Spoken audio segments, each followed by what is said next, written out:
ఓం నమ శివాయ. శంభో శంకరార మహాదేవ. కైలాసవాస కాశీపురధీశ విశ్వనాథ్.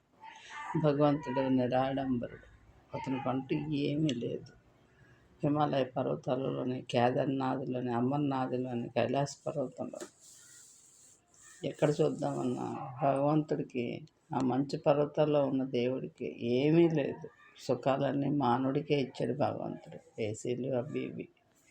కానీ అతను మంచు పర్వతాల్లో ఉన్న అక్కడ మనం దర్శించుకున్నప్పుడు కనీసం ఒక పువ్వులు కానీ, ఒక పుష్పాలు పూజిద్దామన్నా ఉండవు, ఒక కొబ్బరికాయ అయినా ఉండదు, ఒక పసుపు కాడు కానీ ఏమీ ఉండవు. అక్కడ మనం పూజించుదామన్నా కూడా ఉండవు.